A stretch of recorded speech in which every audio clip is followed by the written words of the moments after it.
Selamat bagi semua, kami dari kumpulan 7 akan menerangkan dan membandingkan tentang konsep prejudis, rasisme, dan stereotip dalam kehidupan seharian masyarakat Malaysia.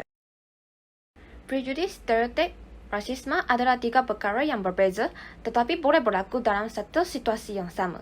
Ketiga-tiga perkara ini berasaskan emosi negatif dalam konteks yang berbeza. Mulai daripada prejudis. Prejudis merupakan perilaku negatif yang mengarahkan kelompok kepada seseorang individu berdasarkan keterbatasan atau kesalahan informasi tentang individu tersebut. Prejudis juga dapat didefinisikan sebagai perasaan yang terkesan terhadap seseorang individu berdasarkan hubungannya dalam sesebuah kelompok, sama adanya berdasarkan jantina, kaum atau etnik, kepercayaan dan agama, kewarganegaraan, kekurangan upaya, seksualiti, pekerjaan dan sebagainya. Seterusnya, menurut teori kajian sosial, prejudis adalah sesuatu yang dipelajari oleh seseorang individu seperti nilai-nilai sosial yang lain. Proses sosialisasi merupakan faktor prejudis diperolehi oleh kanak-kanak. Ramai kanak menginternalisasikan norma-norma mengenai stereotip dan perilaku antara kelompok yang ditetapkan oleh orang tua dan rakan sebaya. Selain itu, media massa juga menjadi sumber kanak-kanak untuk memperolehi prejudis. Sebagai contoh di Malaysia, usahawan Melayu berkata dia tidak suka berniaga dengan orang Cina dan India kerana daripada pendapat kawan-kawannya, orang Cina dan India tidak jujur. Terhadap murid-murid juga tidak mahu diajar oleh cikgu Melayu kerana ramai kawan mengatakan bahawa cikgu Melayu adalah malas. Sebagai kesannya, prejudis akan merugikan masyarakat secara umumnya dan sesebuah organisasi secara khususnya. Perkara ini boleh terjadi kerana prejudis merupakan satu sifat sosial yang dapat menghambatkan perkembangan potensi seseorang individu secara maksimal. Prejudis bukan sahaja mempengaruhi perilaku individu dewasa, tetapi juga kanak-kanak, sehingga membatasi peluang mereka. Oleh itu, berkembang menjadi individu yang mempunyai sifat toleransi terhadap kelompok sasaran, misalnya kelompok minoriti. Seterusnya, rasisme.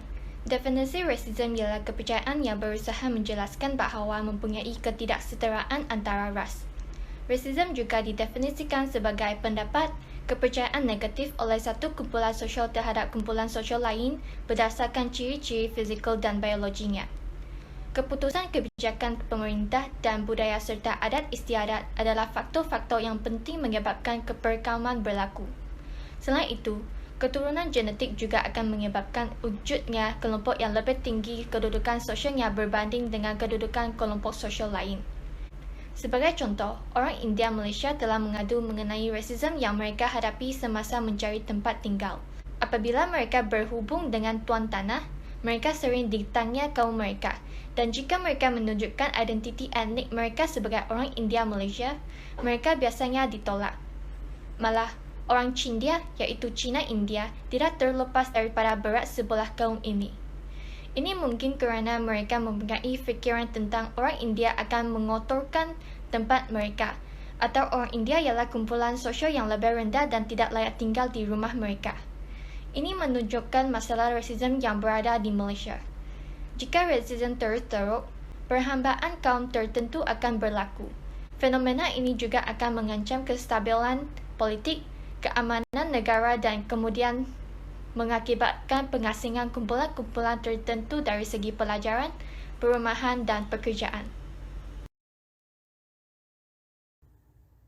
Jadi sekarang, kita akan membentangkan tentang stereotip dan menghuraikan contoh-contoh yang berkaitan. Stereotip merupakan suatu tangkapan atau pemikiran yang ditetap terhadap sesuatu kumpulan etnik. Tangkapan ini boleh wujud dalam bentuk positif ataupun negatif. Antara contoh stereotip positif ialah orang Cina pandai matematik. Manakala, contoh stereotip yang negatif ialah orang Cina bersikap kedekut. Antara faktor-faktor yang menyebabkan berlakunya stereotip ialah pengalaman seorang individu dalam kehidupan seharian mereka.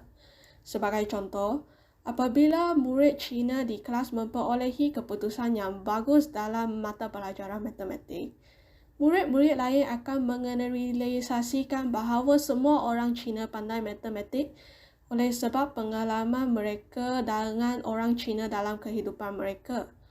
Satu lagi faktor merupakan pengaruh daripada ahli keluarga ataupun rakan-rakan. Media masa juga memainkan peranan yang penting dalam membentuk stereotip dalam kalangan masyarakat. Jadi, setelah kita telah memahami apa itu stereotip, mari kita menyiasat kesan stereotip terhadap masyarakat kita. Pertama sekali, stereotip yang negatif akan mewujudkan perasaan negatif terhadap kumpulan etnik lain. Selain itu, stereotip akan membatasi interaksi antara kumpulan etnik.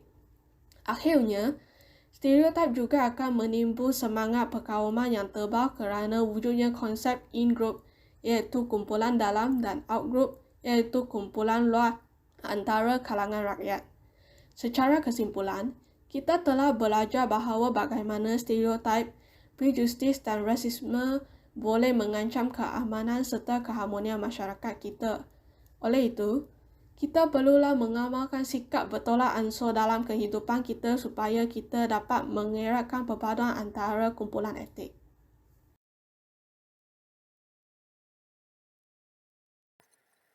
Sekian, terima kasih.